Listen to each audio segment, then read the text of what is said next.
Então, irmãos, esse texto aqui de 2 Pedro, capítulo 3, que nós lemos a partir do verso 8 até o final, Pedro está encerrando a sua segunda carta e ele chama a atenção do seu público, dos seus leitores, das coisas dos últimos dias. Chama a atenção a questão do tempo. O tempo, na linguagem grega, existiam duas palavras para se referir a tempo. O cronos, de onde vem a palavra cronologia, que é esse tempo que a gente conta, horas, dias, semanas, anos. E o kairos, que é a palavra da revelação, é a palavra do tempo de Deus. E aqui ele não está se falando do cronos. Um dia para Deus é como 1000 anos, e 1000 anos como um dia. Então, o kairos é diferente do cronos. Às vezes, a nossa mente se acostuma a pensar em termos de cronos. O tempo, meses, anos, está perto, está longe para nós. Mas o kairos de Deus, nós precisamos ter sintonia com esse tempo do Senhor. Que tempo é este de Deus dos nossos dias? Então, Pedro, ele enfatiza que tudo vai passar. Ele chama a atenção que para Deus um dia é como 1000 anos, 1000 anos como um dia. Então, as coisas de Deus, elas podem acontecer assim. A gente não perceber Deus preparando e de repente, vira. Como um ladrão de noite, surpreende, a pessoa não está esperando. Então, ele está com isso chamando a nossa atenção para a gente ficar alerta, chamando a nossa atenção para a gente não se desviar, sabendo que tudo vai passar. Ele começa nesse capítulo 3 aqui falando do juízo de Deus que veio nos dias de Noé com a água. E agora ele fala o juízo que virá no final dos tempos, o juízo com fogo. Os elementos ardendo se desfarão. Nessa área da escatologia, das últimas coisas, essa ideia,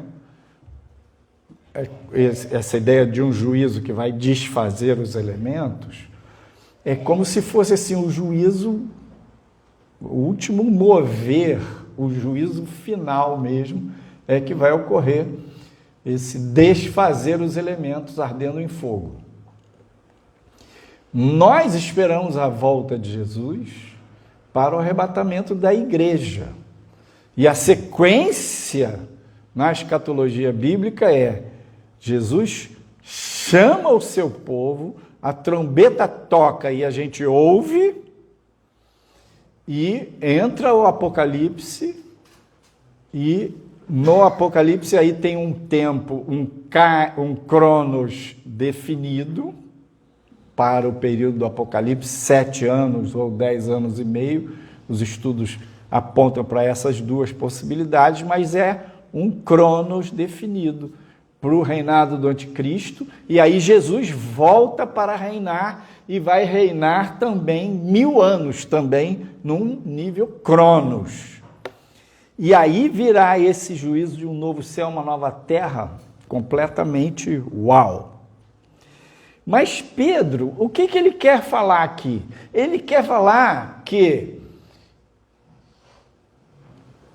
como as coisas todas vão passar, como tudo vai passar, o que realmente tem importância e o que não tem importância. Porque a gente às vezes não percebe que fica apegado ou dando uma importância muito alta, exagerada, para coisas que não são tão importantes assim. Quando a gente perde alguém muito próximo e a gente revê o relacionamento, se amou, se não amou, se ficou devendo, se a outra parte ficou devendo, a gente vai vivendo aquele luto. E diante da morte, a gente tem esse impacto do que tem importância e o que não tem importância. E é isso que Pedro está chamando a atenção aqui. Olha, pensa que tudo vai passar. Não tem nada que vai ficar para a eternidade. E, de alguma maneira, ele fala também,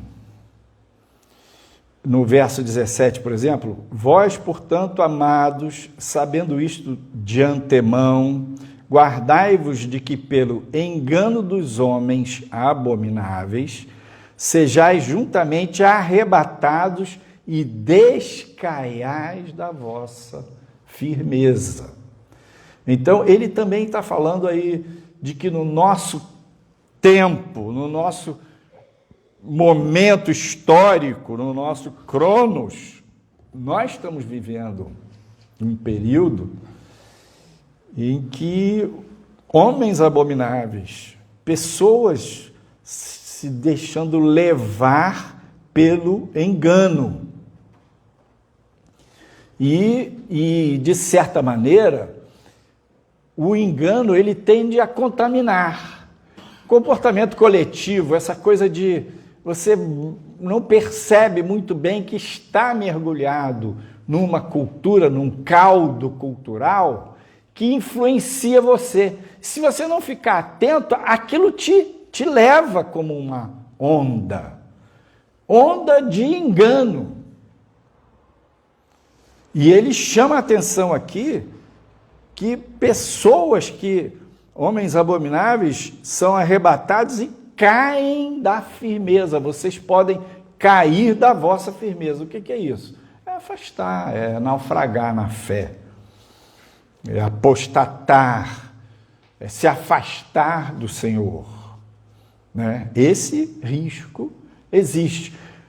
Se você está atento, está com a sua mente aberta nesse relacionamento com Deus, sabendo a palavra de Deus, estudando a palavra de Deus, é mais difícil você cair no engano. Mas nós todos precisamos saber disso, que existem homens muito competentes, mulheres que tiveram muita evidência e que caíram no engano, se afastaram da sã doutrina, se afastaram do caminho reto. Então a gente precisa ter, não é medo, mas um temor, um senso de que comigo também pode acontecer. Já aconteceu com um monte de gente, eu quero manter-me firme, né? Como Daniel. Uma oração que às vezes eu faço é assim: Senhor, me dá a perseverança de Jacó. Jacó foi um cara que valorizou a promessa, a palavra, os bens eternos, a aliança que Deus tinha com Abraão. Jacó valorizou isso e buscou isso e perseverou. Então, eu fico olhando assim para Jacó como um cara perseverante. E também oro pedindo assim: Senhor, dá-me a fidelidade de Daniel. Porque Daniel era um jovenzinho, foi levado para a corte de Nabucodonosor para estudar a ciência dos caldeus, e era uma ciência completamente misturada, né? Um saber que embolava astronomia com astrologia. E Daniel, ali, ele foi fiel. E foi fiel quando ele estava num momento difícil, e ele foi fiel quando ele foi exaltado, se tornou o chefe dos magos e astrólogos da corte de Nabucodonosor. Era o império da época. Então, Daniel foi elevado a uma condição altíssima, muito poder, muita influência diante do imperador. Então, ele foi fiel até o fim da vida. Essa é a ênfase que Pedro chama a gente. E nesse tempo de distorções da verdade, de enganos, tem uma analogia, assim como uma doença espiritual. Eu já fiz algumas pregações falando de uma dengue espiritual, ou uma covid espiritual. Dengue é porque dengue a pessoa é uma virose, né, que a pessoa sente muita moleza, né, muita canseira. Então parece, é como a doença dos últimos dias na parte espiritual, e essa é uma doença que contamina, dá uma leseira, a pessoa sentir um fastio. Quando uma pessoa sofre de déficit alimentar, né? Uma deficiência alimentar, então tem graus, né, na questão da alimentação, a pessoa fica subnutrida, desnutrida, tem a inanição, quer dizer, a pessoa vai para níveis muito profundos de desnutrição. Quando você come pouco, o corpo começa a queimar a gordura que ele guarda para exatamente esses momentos de necessidade. Mas a pessoa, quando come pouco, queima toda a gordura do seu corpo e depois começa a queimar a massa muscular. A pessoa vai desenvolver atrofia muscular. Perde os músculos. Fica, como diz, pele e osso, né? Então, essa inapetência espiritual, esta subnutrição espiritual, essa inanição espiritual, o que gera no organismo físico? Quando a pessoa não tem alimento, ela meio que se acostuma. A mente cria uma adaptação para ela não sentir muita fome e não ficar sofrendo tanto, né? Então, a pessoa que só está desnutrida,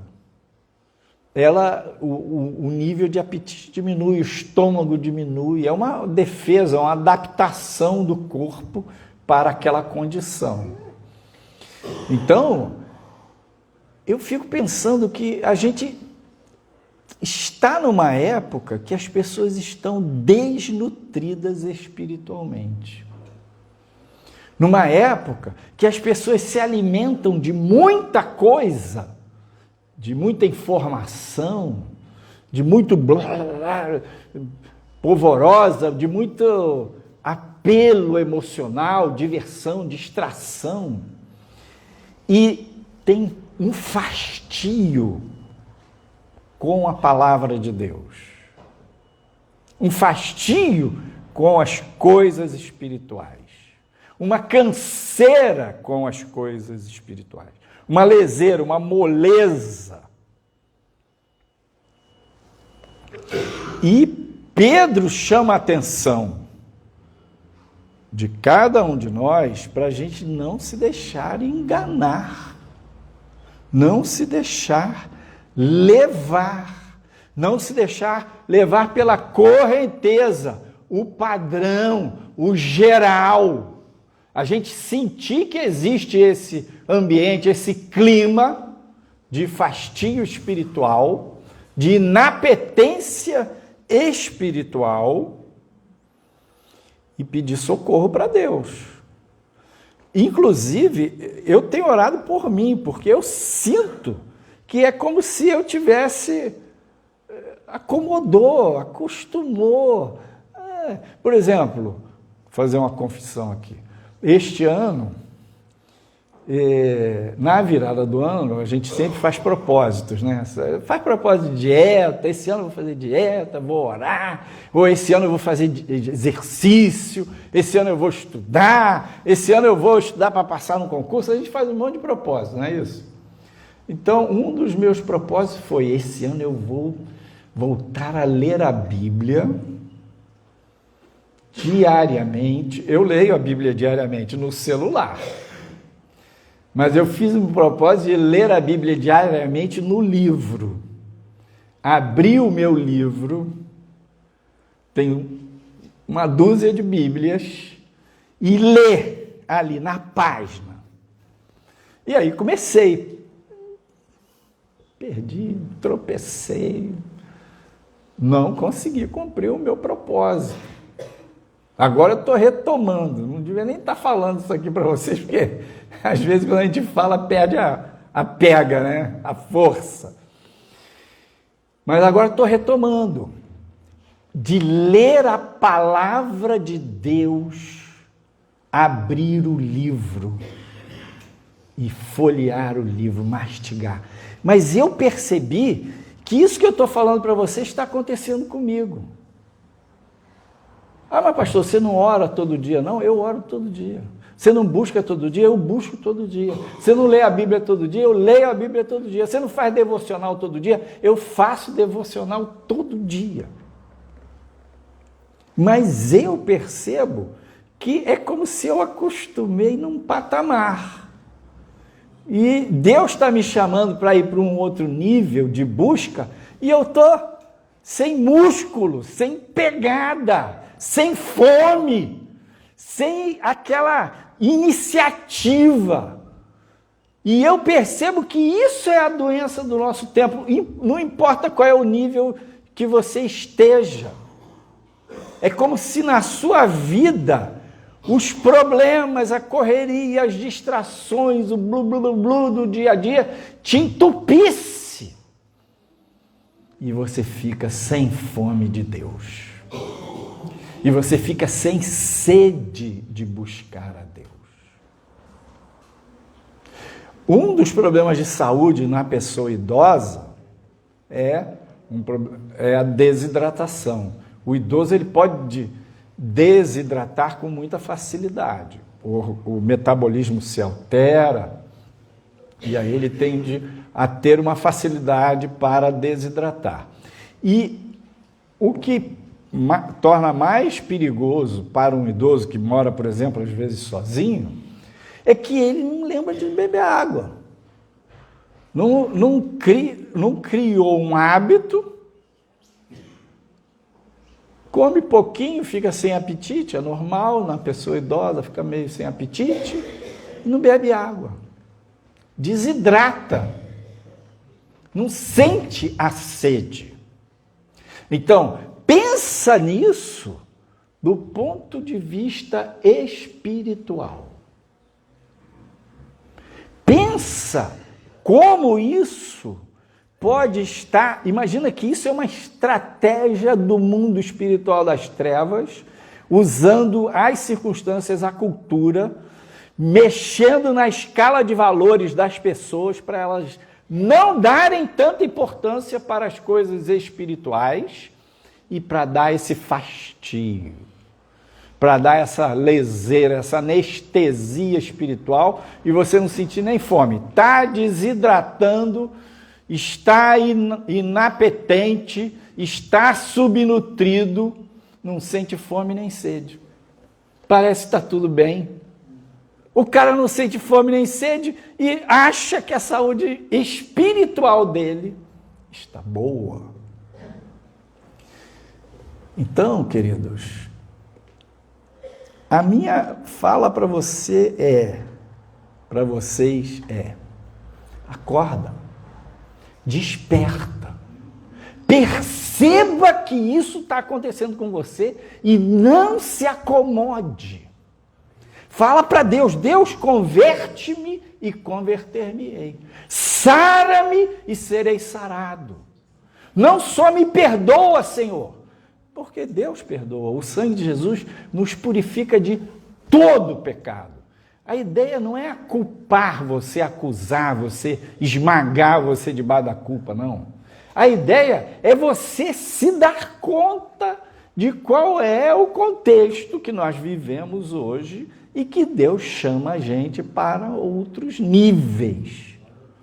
Que Deus quer despertar em nós fome e sede para buscá-lo de uma maneira mais profunda.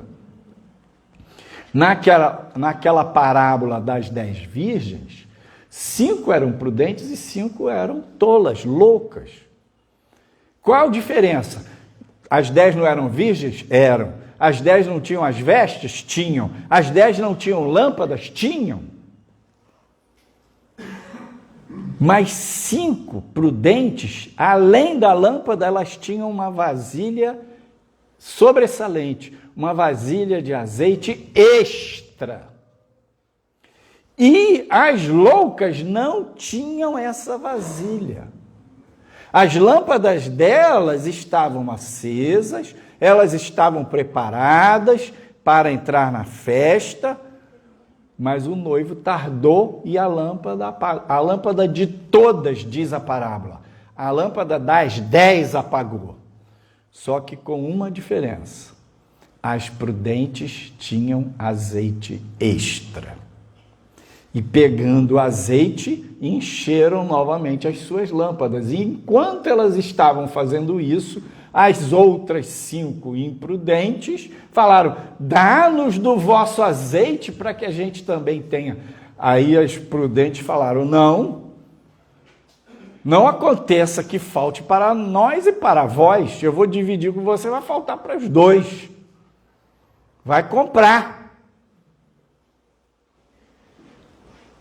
Então, pensa que nesses últimos dias, esse clima, e veja, não é um peso espiritual de sofrimento aparente, é um peso espiritual de leseira. A pessoa que está sofrendo de inanição, subnutrida, está mais do que subnutrida, está desnutrida, ela é lenta, ela é devagar, o raciocínio é devagar, não tem força. E não tem uma sensação de desespero para comer. Ela está totalmente... E até não pode, quando a pessoa está numa inanição, ela não pode comer muito de uma vez, né? Ela tem que ir se nutrindo gradativamente, aumentando a sua nutrição. Então, o que eu quero chamar a sua atenção é assim: como você pode mudar esse estado de coisas? Como a gente pode prevenir que a gente descaia, que a gente seja envolvido pelo engano dos homens abomináveis? Como a gente pode evitar de ser arrastado na onda do nosso tempo? Pedro, no último verso, ele dá a dica. Verso 18 diz: antes crescei na graça e conhecimento de nosso Senhor e Salvador Jesus Cristo. A Ele seja dada a glória, assim agora como no dia da eternidade. Amém. Crescer na graça e no conhecimento de nosso Senhor e Salvador Jesus Cristo. Isso é a chave. É o ponto, assim. Quando você pensa, este é o tema mais importante da minha vida. Eu tenho um monte de projetos, eu quero desenvolver todos os meus projetos, eu quero melhorar a minha vida em todas as áreas, mas esse assunto é o primeiro lugar. Qual? crescer na graça e no conhecimento do Senhor. Esse é o primeiro lugar. Buscar o reino de Deus, a sua justiça em primeiro lugar. E o Senhor vai ajudar a gente. E como é crescer? Eu tenho falado aqui, já 2 semanas falei sobre o repouso, né? E que lá em Hebreus 4, a palavra nos exorta, nos instiga, nos estimula, nos desafia a gente se esforçar, a gente se empenhar para entrar no repouso de Deus. Chama a nossa atenção para a gente não cair no pecado da desobediência. E desobediência lá, quando ele compara o povo de Israel, que não entrou em Canaã, aquela geração, foram desobedientes por causa da incredulidade. Então, um dos desafios da nossa vida cristã, entrar no repouso de Deus, é crescer na graça e no conhecimento. O repouso de Deus é a maturidade. A gente vive de si, por si, para si. O ser humano vive de si, por si, para si. E Deus nos chama para viver dele, por ele, para ele. Então essa mudança, essa transição de epicentro, de foco principal na nossa vida, é crescer na graça do conhecimento.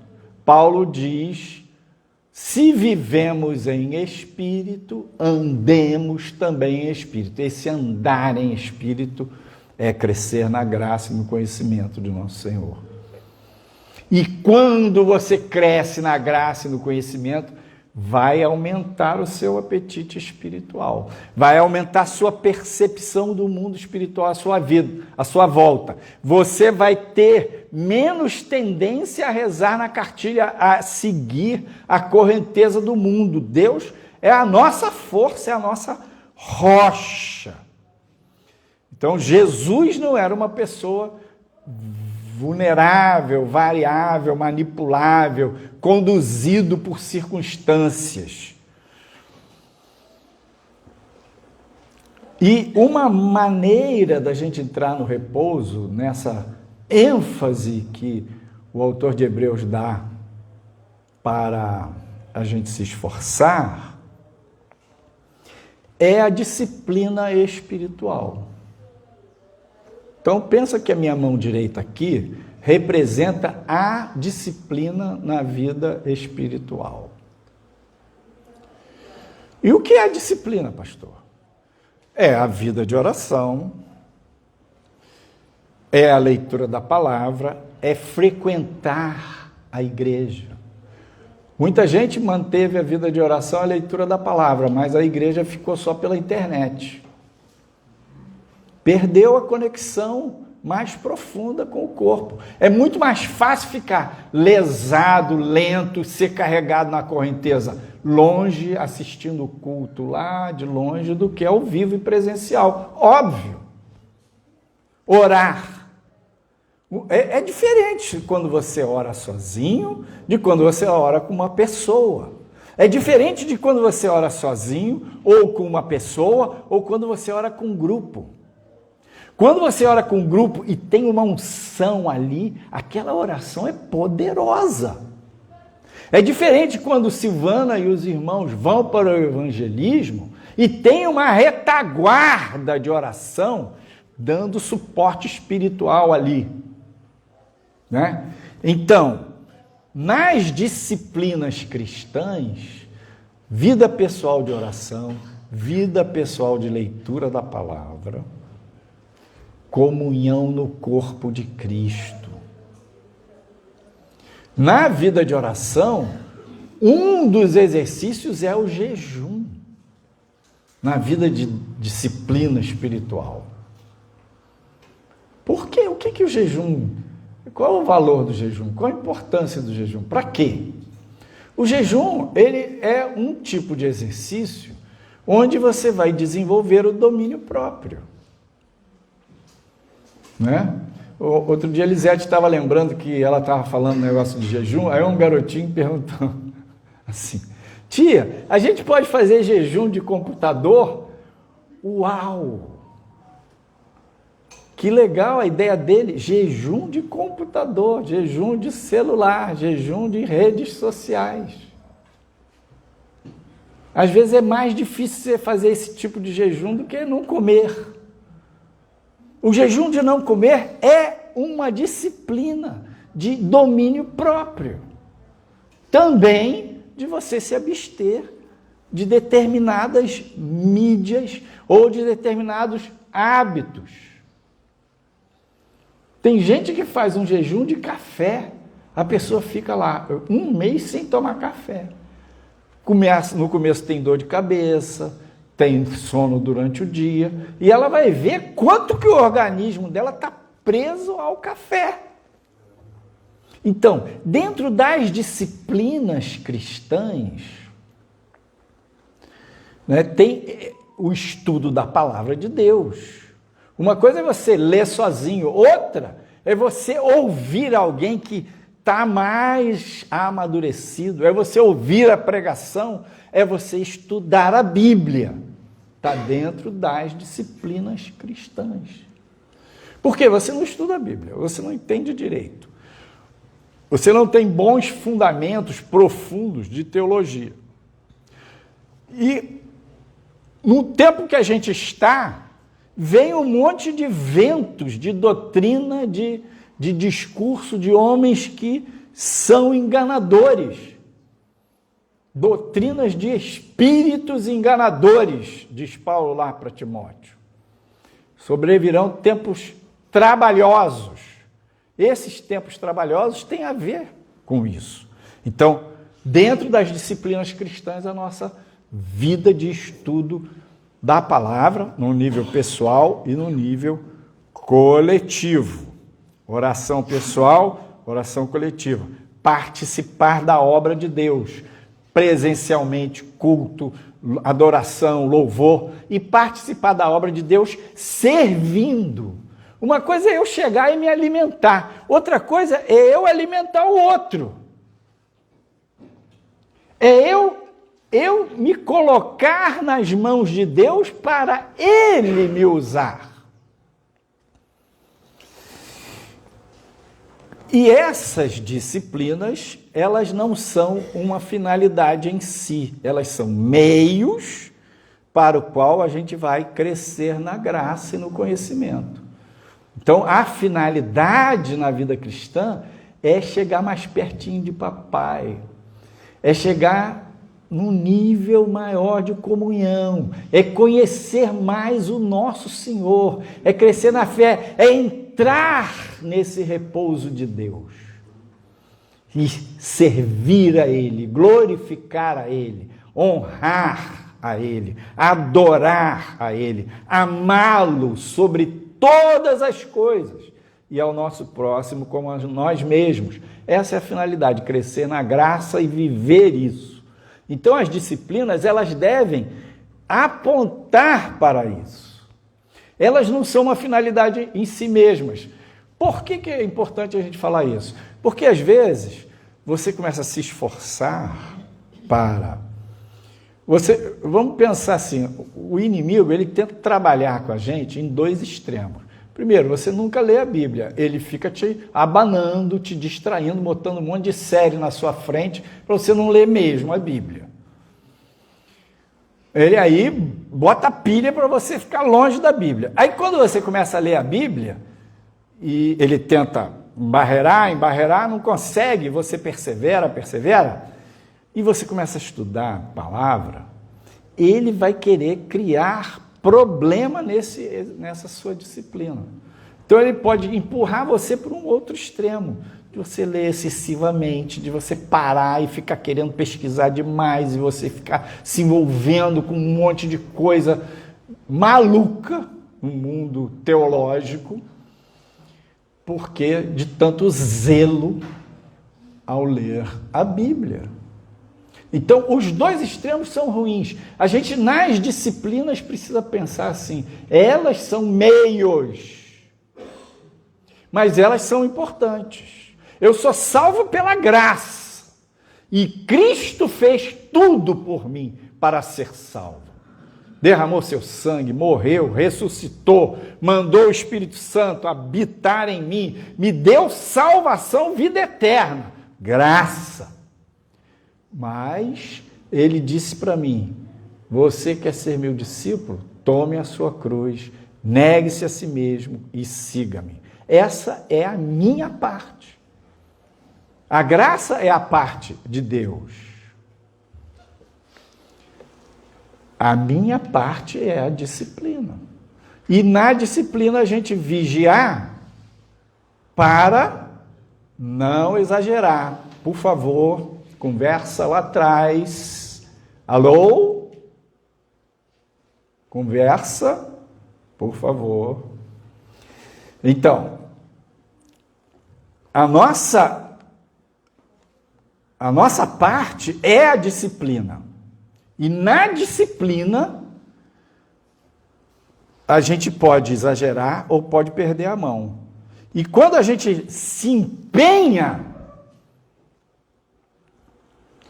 a gente pode ficar agarrado nisso aqui e tornar isso como uma finalidade. A gente pode agarrar nisso aqui e se vangloriar disso aqui.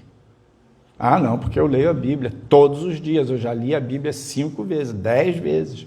Eu oro. Que bom, maravilha. Mas essa não é a finalidade. A finalidade é crescer na graça, no conhecimento, no relacionamento com o seu Senhor. Então,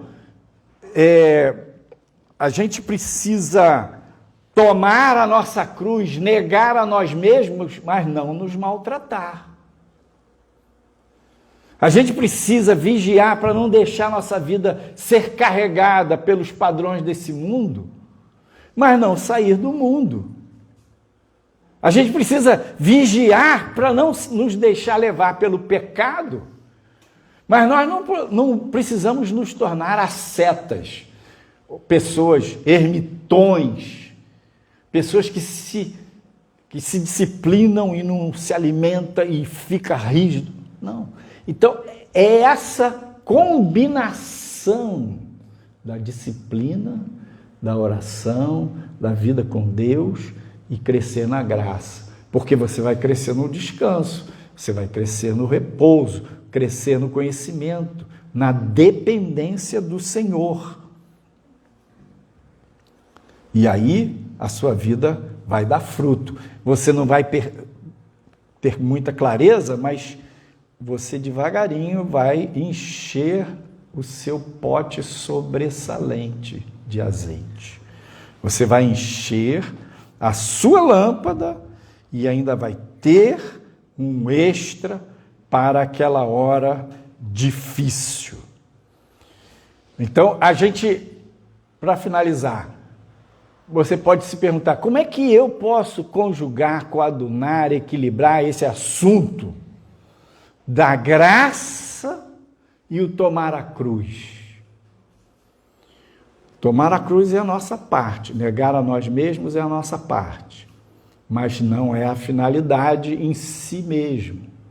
Então, a gente precisa de vez em quando lembrar que é salvo pela graça, que é perdoado pelo sangue do Cordeiro, que a gente não merece.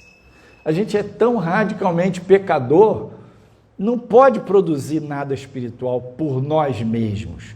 Então eu tomo a minha cruz, eu nego a mim mesmo, mas é no relacionamento com Jesus, é buscando a Jesus, não uma religiosidade rígida. É para conviver com Ele. Eu vou orar para isso, mas muitas vezes eu vou orar e o inimigo cria uma barreira no mundo espiritual. Milhões de pensamentos vêm na minha cabeça, eu vou orar, minha mente vai lá para o outro lado, vai para o passado, vai para o futuro, eu começo a orar por um monte de coisa, arranjo um monte de assunto para orar e zero comunhão. Então, a disciplina, ela tem que estar debaixo do fundamento, do princípio da graça e da fé.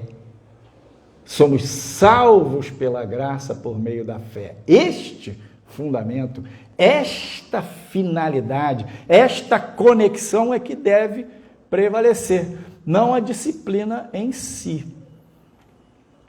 E aí vamos crescer, e aí vamos evitar ser levados, e aí o Cronos não vai dominar a questão do Kairos na nossa vida.